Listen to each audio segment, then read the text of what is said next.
Hola, Hola Edu, voy a quitar un poco esta porquería que tengo aquí, que parece que está difuminado, pero no, es simple suciedad. De... de la lente, vamos a limpiar la mía también. Bueno, no sé si arreglo mucho.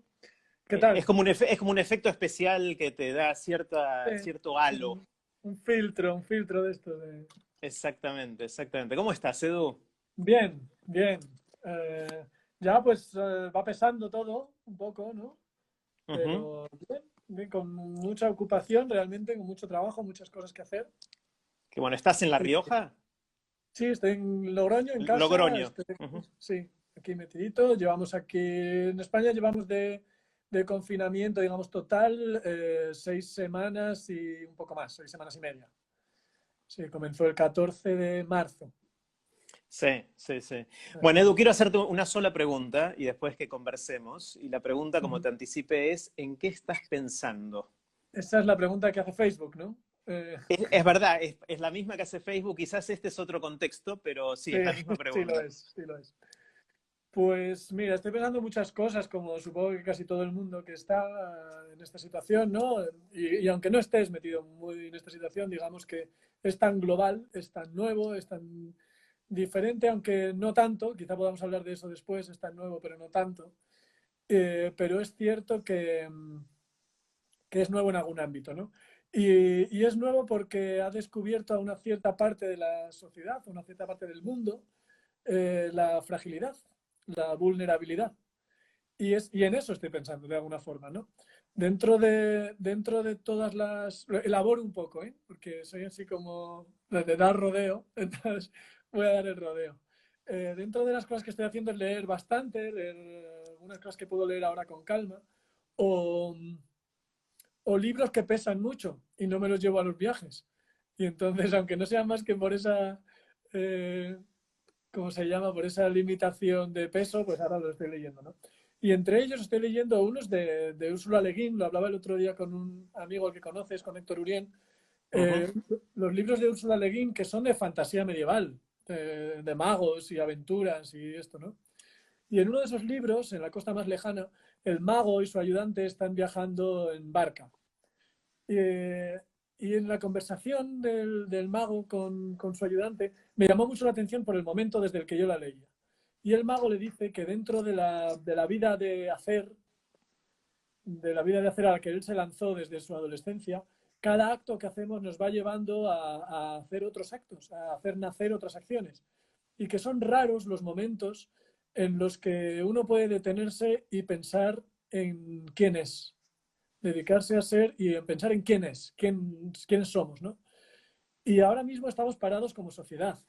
Y Mm. como sociedad, de alguna forma, tenemos muy pocas veces o hay poca gente que tenga la lucidez y el detenimiento y la calma que hace falta para pensar en quiénes somos y en qué somos, ¿no? Entonces, esta por un lado, esto, si por ahí hay alguien que conoce Terramar, que son estos libros, los libros de Terramar, eso por un lado. Y por otro lado, la otra pata de esta ecuación sobre qué estoy pensando, me la da un cuento, que lo hablaba también con Héctor el otro día, un cuento tradicional, uno probablemente de los más poderosos cuentos tradicionales que hay, que es un cuento inuit, es un cuento de los esquimales, que se llama La mujer esqueleto. Es muy, muy conocido, yo creo que lo hizo muy conocido Clarissa Pinkola Estés en este libro tan famoso de Mujeres que corren con los lobos. Es un cuento en el que no sé por qué tiene ese poder que atrapa, porque no es la historia que cuenta, no cuenta una historia realmente aventurera, ni una historia bella. Bella sí lo es, pero te atrapa por algo que no es capaz de identificar del todo. Y yo lo he contado muchas veces en espectáculos y en otros lugares, y veo que que el momento clave es un momento en el que la mujer esqueleto y el pescador que la saca del fondo del mar se dedican a cuidarse el uno al otro cuando se dan cuenta de la fragilidad del otro. Entonces, uniendo esas dos cosas, lo que estoy pensando es en cómo tenemos una oportunidad de reconstruir de alguna forma nuestra identidad a partir de la fragilidad. Y, y porque la fragilidad es un lugar privilegiado de encuentro, pienso yo. Y creo además que es muy lógico que este cuento en el que ese encuentro entre los dos protagonistas se produce en un momento de vulnerabilidad muy grande, sea un cuento tradicional de los Inuit, porque su entorno es muy duro, es muy agresivo, es muy difícil vivir ahí. Digamos que los Inuit son muy frágiles, muy vulnerables dentro del entorno en el que se encuentran y necesitan estos mitos, estos cuentos, para unir los lazos que les permitan la supervivencia. Porque más allá de la habilidad para pescar, para construir las casas, está también la habilidad para mantenerse como grupo. Y no solo para transmitir los conocimientos, sino para ser capaces de sobrevivir en grupo. Entonces, estas dos cosas de pensar quiénes somos y esa especie de darnos cuenta de nuestra vulnerabilidad, decía que es una parte del mundo, porque hay otra parte del mundo, por desgracia, que vive en vulnerabilidad permanente. Y esa parte tampoco la debemos olvidar. Y yo creo que es bueno que esta situación de reconocimiento de la propia vulnerabilidad nos haga más empáticos con respecto a la otra parte del mundo, a las otras partes del mundo. Como decía aquella cantante argentina, no, el otro país. Eh, Crear conciencia de eso, ¿no? Y que esto no nos lleve a una carrera por la supervivencia individual, sino a una carrera en la que también veamos que la unión y esa justicia, desde la vulnerabilidad grande, desde la vulnerabilidad global, puede modificar nuestra forma de ser como sociedad. Sí tenemos la voluntad de hacerlo, que yo creo que no es automático. Claro, claro. Te noto cierto tono optimista en que Sí, esa vulnerabilidad nos va a dejar un efecto que se mantenga en el tiempo, que perdure en el tiempo, ¿no? sí, y además hay algo que me hace ser optimista en este sentido, que es también una metáfora, una comparación que solía poner mucho Wagensberg. Wagensberg decía, en la sabana, la gacela no puede equivocarse. Si la gacela se equivoca, muere. El depredador puede equivocarse. Y si se equivoca, pues tendrá que volver a cazar.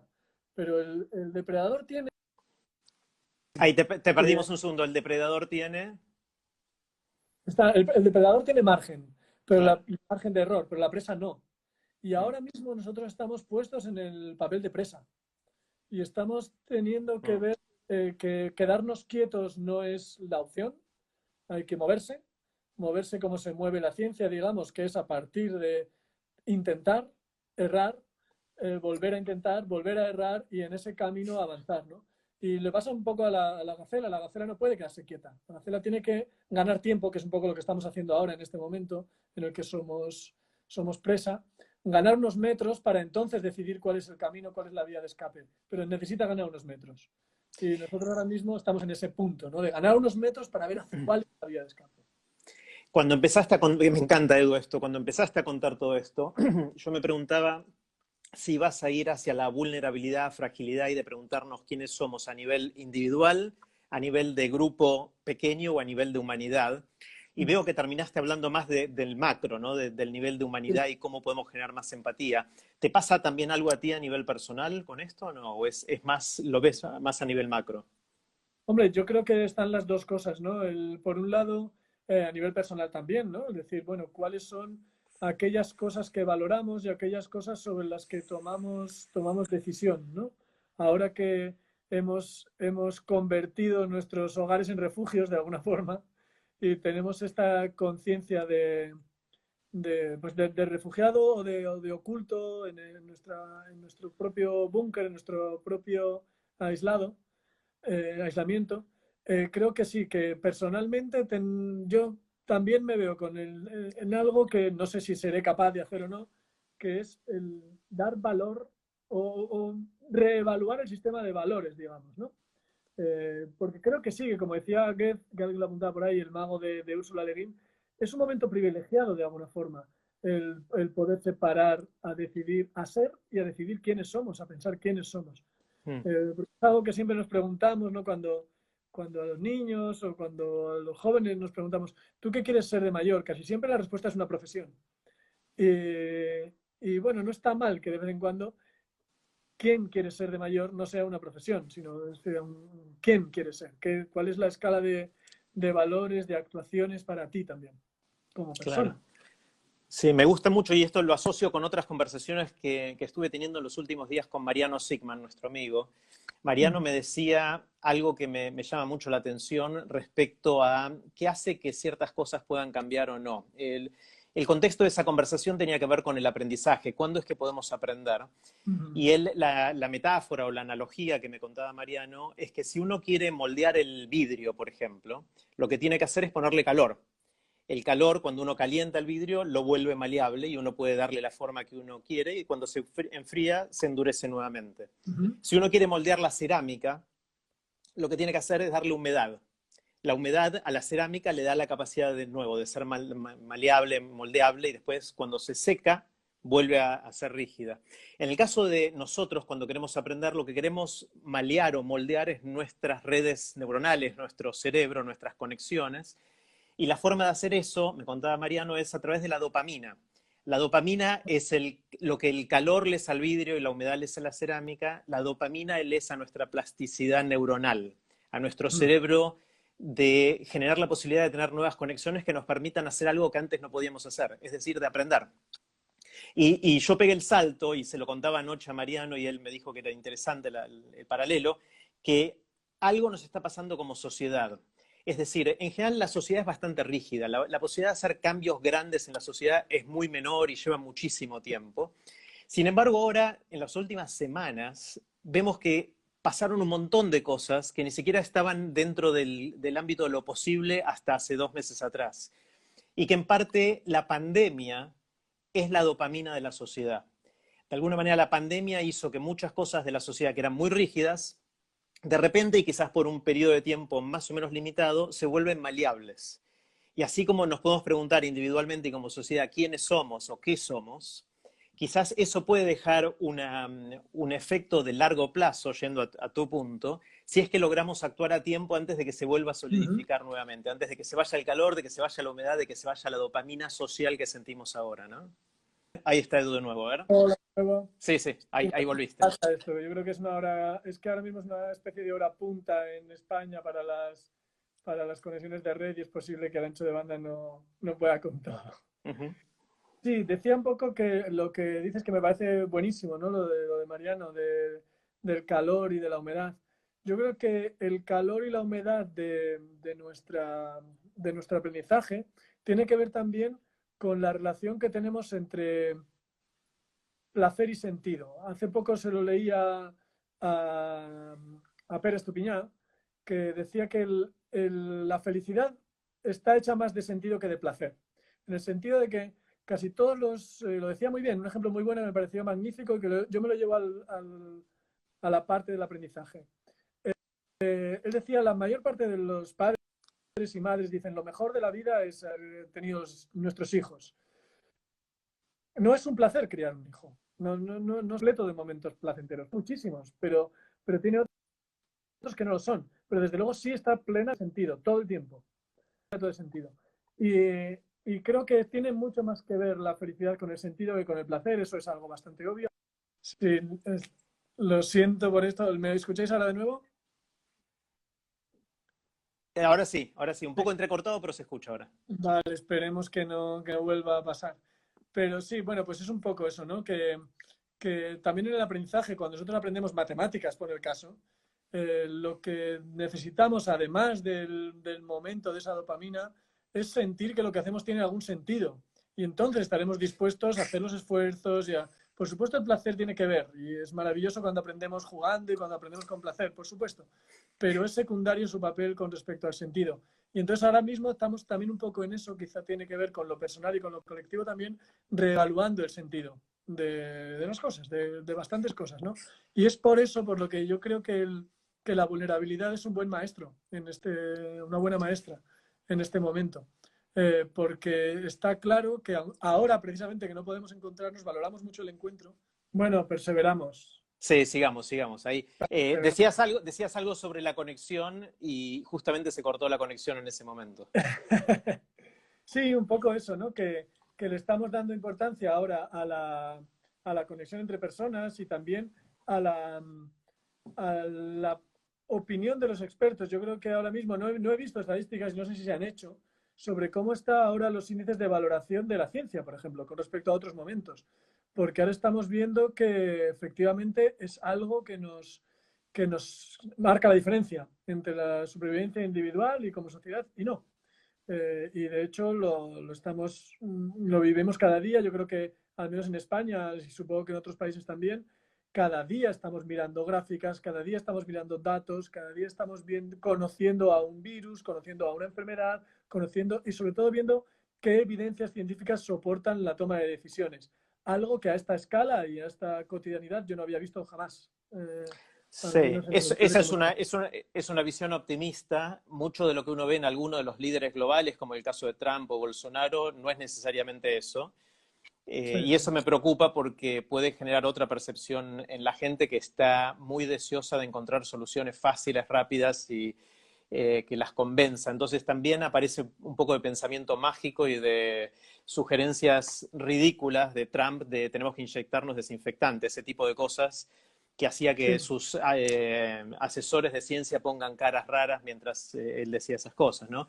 Entonces, no me queda claro eso. Y por otro lado, la ciencia tiene tanta presión por encontrar la vacuna, el antiviral o lo que fuera, que creo que se están acelerando los procesos de publicación científica y no sé si Ujú. eso no puede tener un impacto negativo en el rigor. Mientras que Sí. antes para publicar un paper uno tardaba un año desde que lo mandaba hasta que salía publicado por todo el proceso de revisión de pares, etcétera.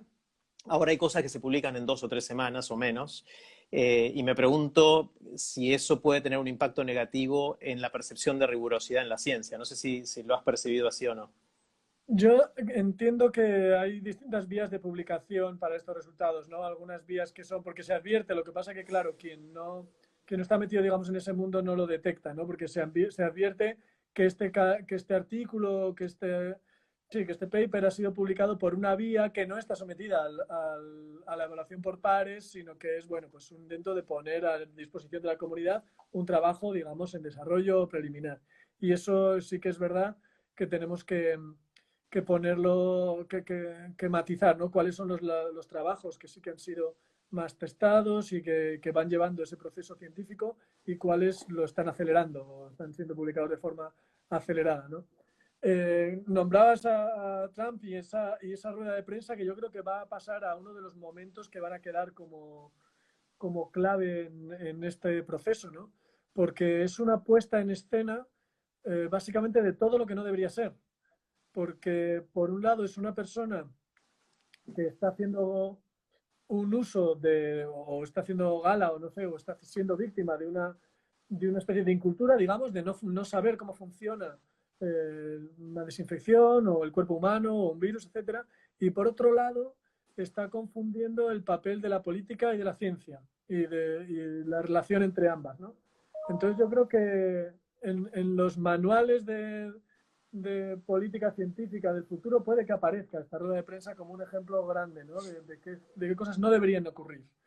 Y, y, más cuando está poniendo en riesgo no solamente a su propia sociedad, sino que ahora, precisamente como hablábamos antes de las conexiones, ha quedado muy claro que en un mundo tan conectado las acciones de unos tienen necesariamente eh, efecto en todos los demás. Entonces, Mm. eso cuestiona, no sé si has leído algo al respecto, cuestiona el sistema de tomas de decisiones globales, cómo podemos articular tomas de decisiones a nivel supranacional, salvaguardando la soberanía de las naciones, pero también salvaguardando un bien común que sea capaz de promover decisiones vinculantes para los países más allá de los gobernantes que legítimamente y democráticamente han elegido, ¿no? Claro, bueno, venimos intentando hacer eso con el clima y no nos ha ido bien con la crisis climática. Y de nuevo tenemos que invocar a estos líderes que se están bajando del Acuerdo de París o de algunos otros acuerdos que ya se habían hecho y que habían llevado tanto tiempo y esfuerzo lograr, porque como tú dices, no tenemos un gobierno global vinculante. Las Naciones Unidas son muy flojas en ese sentido, en el que cada país Sí, después hace lo que quiere, y si ya sentamos el precedente de que cada uno hace lo que quiere, es muy complicado porque cada vez más los desafíos que tenemos como humanidad son globales, por naturaleza. sí, Una pandemia, el clima, los temas de ética y moral alrededor de la inteligencia artificial, etcétera, son problemas que trascienden las fronteras, que son totalmente irrelevantes para muchos de estos problemas. Con lo cual, al no tener un sistema, un mecanismo de toma de decisión global, es bastante complicado hacerlo, ¿no? sí, Sí, con respecto al cambio climático que dices, que va a necesitar de tomas de decisiones globales y van a necesitar yo creo que el mecanismo por el que nos vamos a poder concienciar, ojalá aprendamos un poco de este que estamos sufriendo, ¿no? Porque realmente los paralelismos son obvios. Es algo que da unos signos que son evidentes para los científicos, que no son siempre fáciles de comunicar o siempre fáciles de asumir por los poderes políticos y por la población, y que sin embargo cuando llega el efecto es un efecto ante el que tenemos que actuar siempre tarde, eh, sin remedio tarde. De hecho ya estamos tarde para actuar Mm, contra el cambio climático, y entonces lo único que podemos entonces es, de nuevo, como la gacela, ganar esos 2 o 3 metros para ser capaces de decidir hacia dónde puede haber una vía de escape. Pero realmente si tuviéramos un sistema de vigilancia como el rebaño de gacelas que tiene un sistema de vigilancia y son capaces de avisarse, y ahí está la lucha contra el sistema de acercamiento de los leones, pero si pudiéramos aprender de esto a decir, mirad, es que la próxima, como lo escribía una amiga el otro día por el Día de la Tierra, la próxima bofetada de la naturaleza, que no nos pille sin aviso. Que mm, seamos nosotros capaces de decidir en qué momento y cómo nos puede pillar. Entonces ya estamos sobre aviso también para el cambio climático. Y hay algunas cosas que ya se pueden ir haciendo, no solamente a nivel científicos y de costumbres, sino a nivel de estructura política.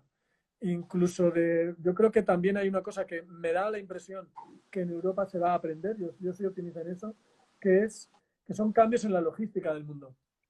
Eh, Quiero decir, no puede mm, ser que ante una crisis como esta de la COVID-19 o ante o crisis episódicas graves relacionadas con el cambio climático, uno tiene que tener algunos sectores críticos que sean fuertes. Por ejemplo, un sector agrícola fuerte.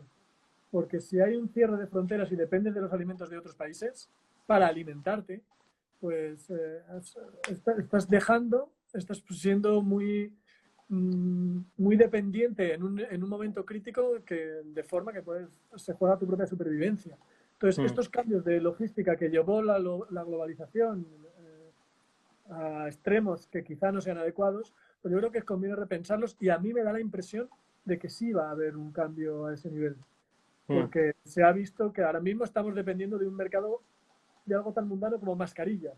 Estamos a merced de especulación sobre los precios de las mascarillas. Mm. Y esto es algo que no podemos permitirnos realmente. Está buenísimo. Una de las cosas, dos reflexiones. Una es que pensando en los momentos históricos, suele pasar, definitivamente este es un momento histórico el que estamos Mm. atravesando, por lo menos así lo veo, pero en general la gente que lo está viviendo no reconoce lo mismo que la gente cuenta unos años después mirando para atrás, cuando cuenta la historia. En general los Mm. que somos protagonistas en tiempo real de los momentos históricos no terminamos de conceptualizarlos o entenderlos de la misma manera que el futuro los va a mirar para atrás. Y lo segundo es mirando alguno de los eventos históricos recientes, digamos, no sé, Chernobyl en 1986 o las Torres Gemelas en el 2001, que fueron momentos que marcaron un antes y un después, por lo menos en algún sector de la actividad humana. Hay algunas cosas que perduraron de esos. En Chernobyl, después de eso hubo un montón de países que decidieron no tener más centrales nucleares o que decidieron subir el nivel de seguridad para evitar ese tipo de catástrofes hacia adelante. Y eso puede ser interpretado para bien o para mal. Uno puede decir, bueno, ahora son más seguras las centrales nucleares, pero otro puede decir, no, por culpa de eso volvimos al carbón. Y el carbón tuvo un impacto en el medio ambiente más grande de lo que hubiese tenido si esto no pasaba. En el caso del 11 de septiembre, de las Torres Gemelas, ahí claramente cambió la sensación de la seguridad aérea, cómo se pensaba el terrorismo dentro de la geopolítica global, etcétera. Yo me pregunto si lo que va a ser la pandemia es, entre comillas, vacunarnos como sociedad respecto a cómo estar prevenidos para la próxima gran bofetada, como decías tú, que nos dé la naturaleza, o si nos va a hacer repensar quiénes somos o qué somos y cuál es nuestro sentido, como decías antes, y ojalá hacernos sociedades más justas, más inclusivas, más empáticas con la gente que no vive los problemas que estamos viendo ahora solamente en pandemia, sino todo el tiempo. Yo me hago esas preguntas, obviamente no tengo las respuestas, pero pero me es complicado pensarlo. Es un sistema tan complejo, con un montón de interrelaciones, que es difícil de ver cómo van a caer los dominós, ¿no? Hacia adelante. Sí, y todo esto metido además dentro de algo que yo no sé, porque no alcanzo a tener la perspectiva suficiente, que es cómo se están jugando los liderazgos ahora mismo. Porque ahora estamos en un momento, los liderazgos a nivel mundial, quiero decir, ¿no?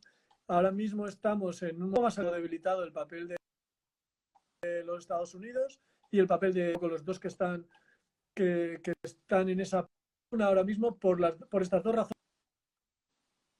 ¿no? Porque por un lado, la gestión de la crisis sanitaria que está haciendo Estados Unidos, estamos viendo que está caído sobre sospecha la pandependencia de la... Bien, Ahí ¿ya va. se oye de vuelta? Sí, Bueno, sí. lo siento, pero bueno, yo creo que es el momento de que ahora estamos en España, todo el mundo viendo Netflix, yo creo que es lo que ocurre.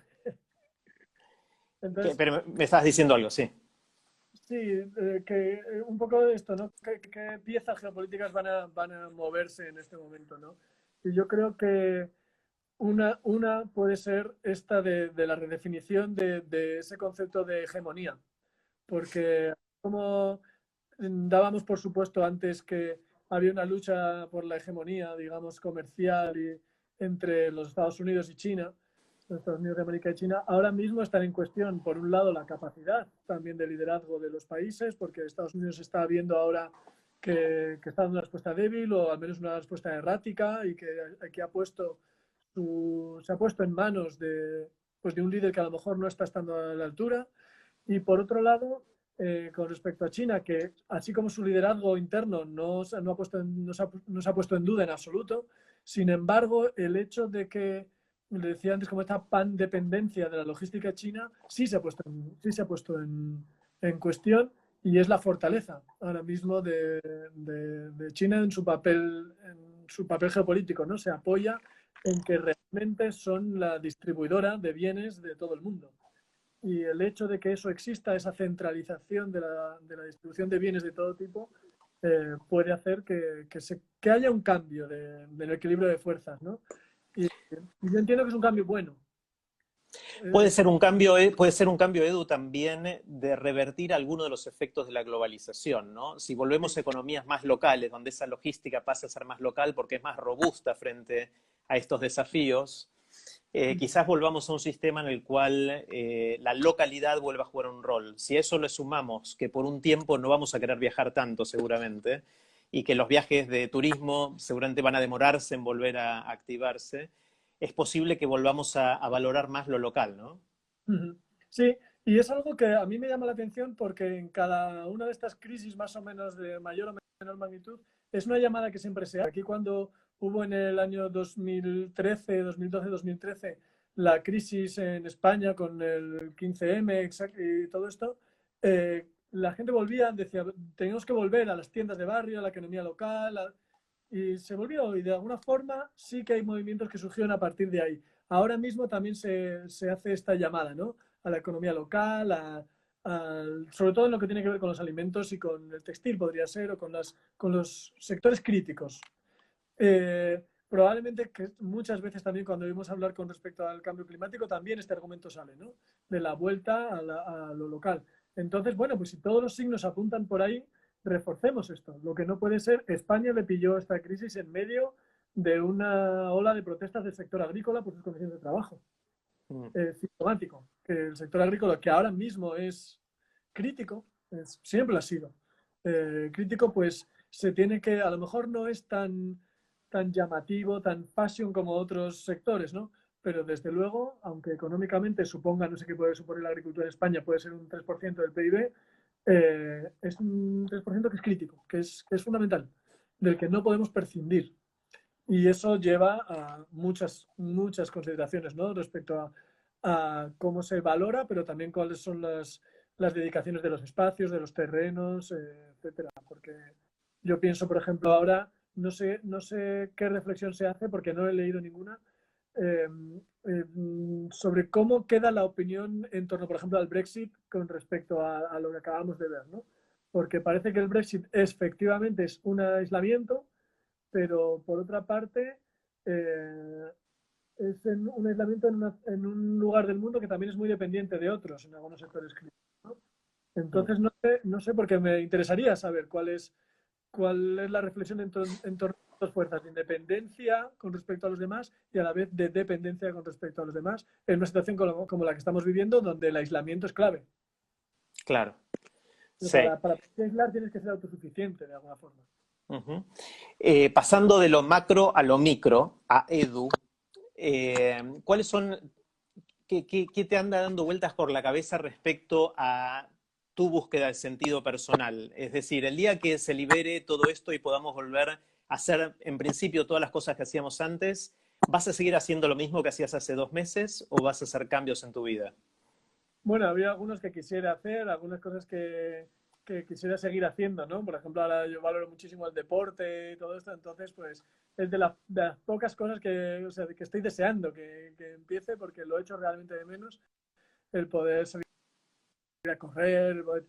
Y, y luego yo creo que sí que vamos a tener en el que vamos antes de cosas de las que antes éramos inconscientes, que es, por ejemplo, el contacto físico con las otras personas. No sé si va a cambiar o no, probablemente durante un tiempo sí, nos vamos a sentir raros lanzando o recibiendo abrazos, eso pasará, pero va a pasar por un estadio de ser conscientes de ello, de volver a ser conscientes de qué significa eso y cómo nos gusta el acercarnos a los demás, etcétera, ¿no?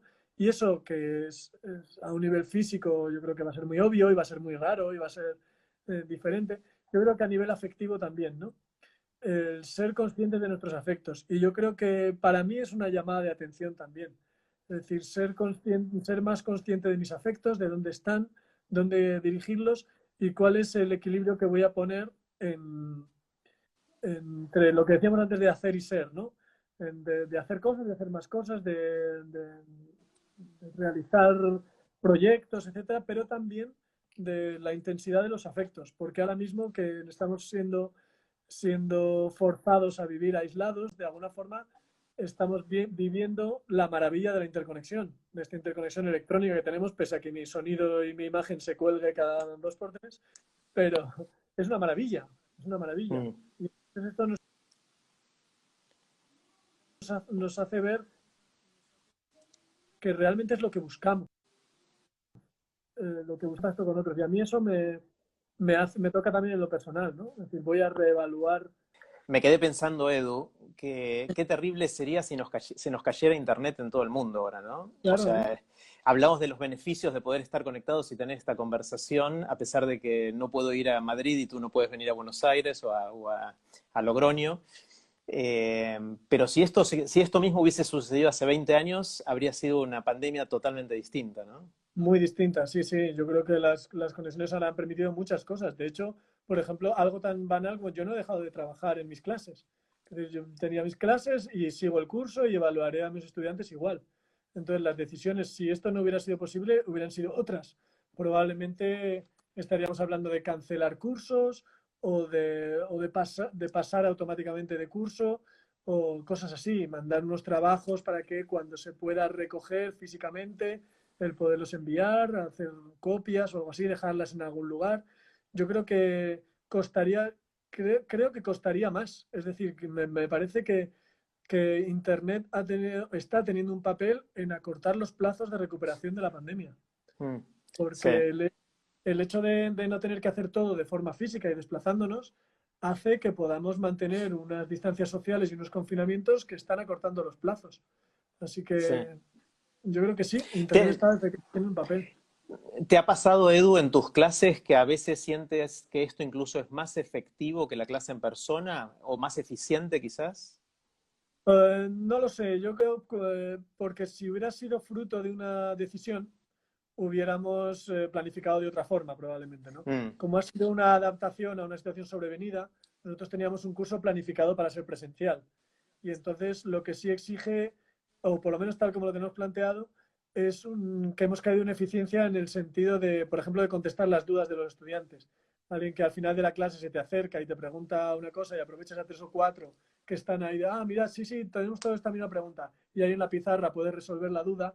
Aquí cada estudiante te lo pregunta por correo electrónico de forma individual, tienes que abrir los correos, ver qué ficheros te están enviando, hacerlos tú y luego volver a enviar la respuesta, ¿no? Entonces exige mucho más trabajo. Luego también la evaluación va a ser difícil. Nosotros estamos haciendo una evaluación ahora mismo en la que estamos dando más peso al trabajo cotidiano, ¿no?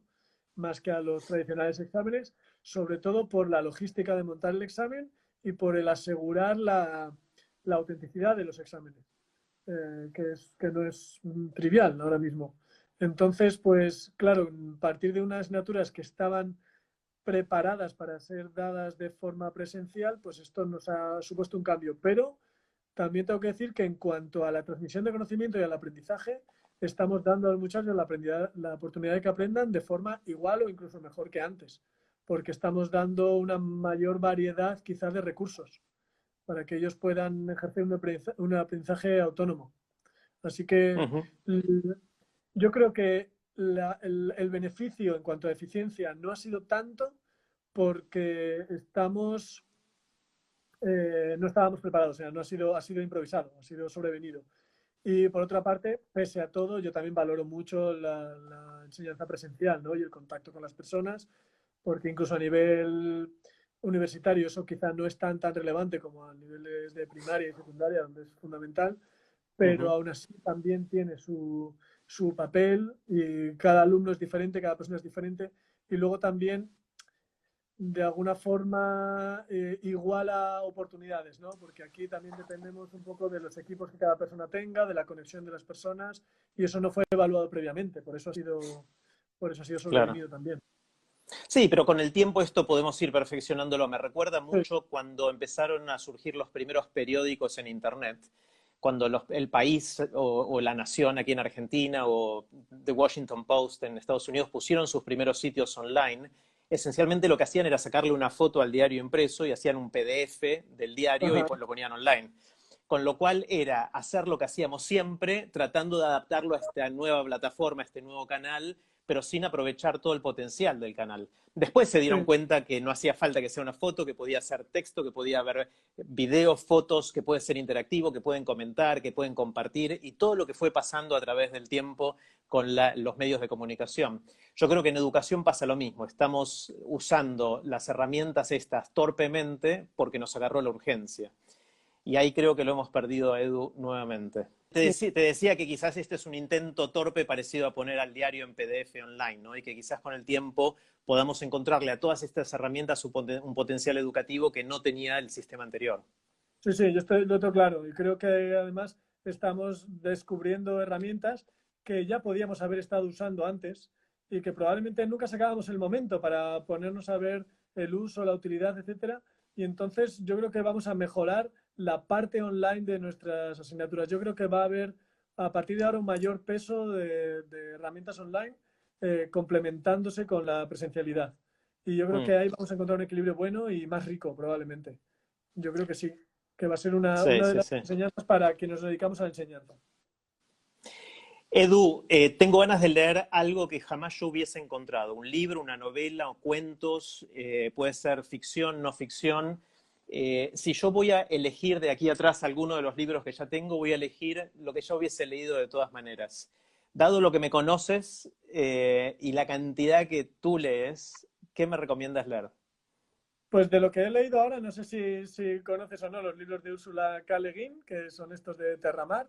A mí eso me ha parecido maravilloso. Me parece muy hermoso el mundo que ella crea y cómo trata de, ¿cómo decir? De dar realidad a los nombres, a las palabras como fuerza de comunicación dentro de un mundo de magia, de aventuras. Son libros muy entretenidos de magia y de aventuras. Y luego otra cosa que he leído hace muy poco y que me ha gustado, aunque es algo que quizás sí por tu parte podrías encontrar o quizá lo tengas, es Cromorama. ¿No? Cromorama es un libro sobre el color. Y es hermoso porque no solamente trata de una historia del color y cómo el color influye en nuestras personalidades, en nuestras percepciones, en nuestra sociedad y cómo hemos de alguna forma creado el concepto de color y cómo ha llegado hasta nosotros. Me parece interesantísimo. Y ahora estoy con uno que seguro tienes, que es el cerebro matemático. Has Sí, nombrado antes a Mariano, pues estoy ahora leyendo este libro. sí, Está creo que lo fascinante. tengo por aquí. Tengo, a ver, tengo estos. El cerebro lector, aprender a leer, y tengo el cerebro matemático, lo tiene Pues el Juli cerebro con su pieza. matemático es lo que estoy leyendo ahora. Me está fascinando, me gusta mucho. Qué bueno, qué bueno. Bueno, les cuento a todos que esto que estamos haciendo con Edu acá se llama Aprender de Grandes, y lo que estoy haciendo es todos los días, en distintos horarios, dependiendo en qué lugar del mundo esté la persona con la que quiero conversar. Voy a conversar para tratar de entender qué estamos pensando individualmente y como sociedad en distintos lugares, y para pensar juntos, y de eso se trata la idea. Así que si les interesa, pueden seguir @aprender de grandes y todos los días tener una dosis de este tipo de conversaciones, y ahí veo que lo estamos perdiendo a Edu nuevamente. Les pido disculpas por los temas técnicos, pero a veces funcionan y a veces no. Así que, Edu, acá alguien propone que conversemos todos los días. Está bien, está bien. Sería fantástico, sería un lujo, pero no, vamos a ir alternando, y quizás volvemos a hablar con Edu si Edu quiere, de aquí a algunas Perfecto. semanas, para ver cómo evoluciona todo. Y lo Vale. hacemos en un horario más temprano, hora de España, y quizás por la mañana, hora de Argentina, para no tener estos temas técnicos. Pero Edu, como siempre, me voy, me voy con un montón de notas que fui tomando mientras hablábamos, y con muchas cosas, Yo con también. ganas de pensar. Eso es genial. Con ganas de hacer y pensar un montón de cosas. Así que Bueno, gracias, espero poder darte un abrazo en persona, ojalá en el futuro no sí. tan distante. Ojalá pronto. Un abrazo muy fuerte. Dale, Chao, gracias. James. Chao, Edu. Chao. Chao, chao a todos. Chao, chao. Chao a todo el mundo.